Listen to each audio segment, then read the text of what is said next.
So when stowing your camera, make sure that you put your camera in carefully so that it doesn't catch on anything.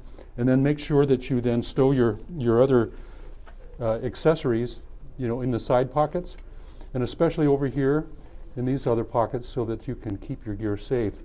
And then when you transport it, it won't be rattling around and to damage any of the other goods.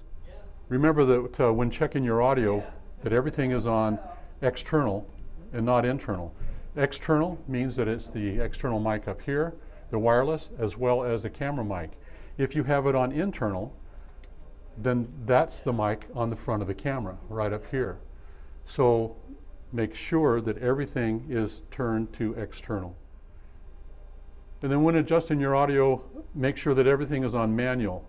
In the manual mode, you'd be able to adjust the dials, to adjust the audio levels that'll come here in your camera level. If not, if it's on auto, then it won't, you won't be able to adjust the audio levels. It'll just be automatic. To stay safe during the pandemic, we don't want to be too close to our interviews. If reporters are holding a microphone, this is too close. The microphone should be this far, and when you're this close, you're too close to the interview, even if you're going to wear a mask. So to be safe, we're going to use a stand mic. These stand mics are assigned to every set of gear. And so as you place the microphone in the stand, has a clip like this, then you take and we'll put this in front of our interview. Placing this, we want to make sure that it's placed the V so that the interview can stand right up to the mic. And then when you come up like this, then you want to adjust the mic to where it's high enough, and then encourage the interview to come right up to the mic. Interview should be 6 feet apart. 1, 2, 3, 4, 5, 6. So here's 6 feet apart.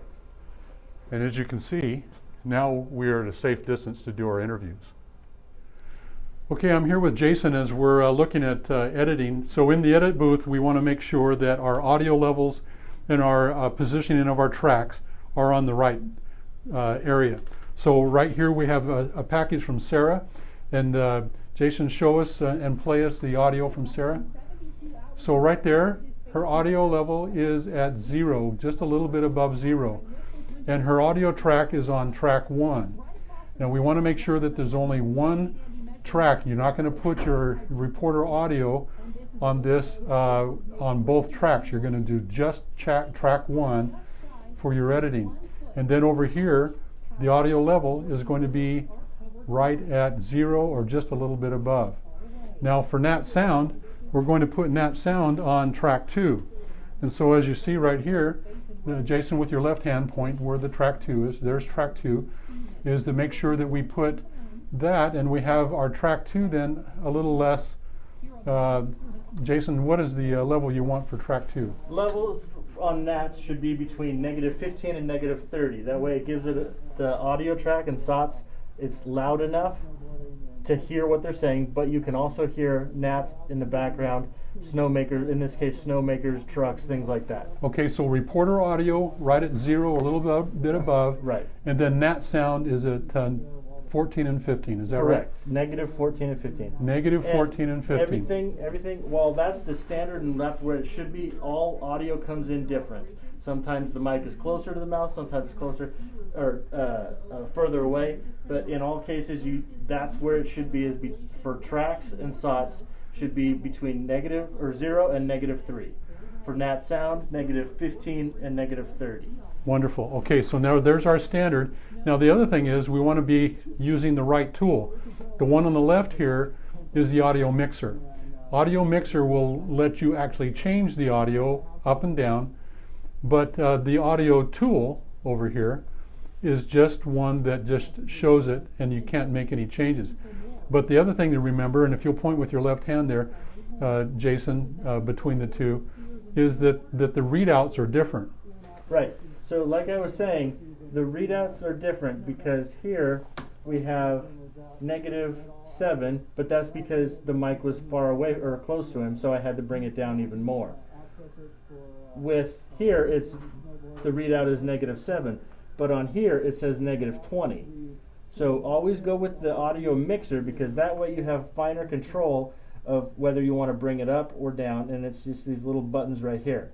With the audio tool, you have no control over how loud or quiet you want the audio. Plus the numbers are different and you're not going to be able to get a consistent thing coming back into the station.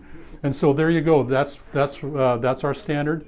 We want reporter track, audio 1, and interviews, audio 1, and then on our Nat Sound is on audio 2. So that's our standard, and then we want to use audio mixer for the tool to make sure that you're in the right spot, not audio tool. When doing interviews, always use a camera light. So with the camera light off, it gives a lot of shadows in the eyes, and with the camera light on, there you go, it adds a little bit more depth and it gives you a little bit more iris level. Every camera has been assigned a camera ring cover. These are Velcroed and they have windows in them, and they're easy to put on the camera just by placing it over the camera and then navigating all the Velcro, making sure that it fits and that the camera is completely covered. Another option is a garbage bag, just by placing the garbage bag over the camera, making sure that it's all covered. You can still reach underneath and be able to operate the camera.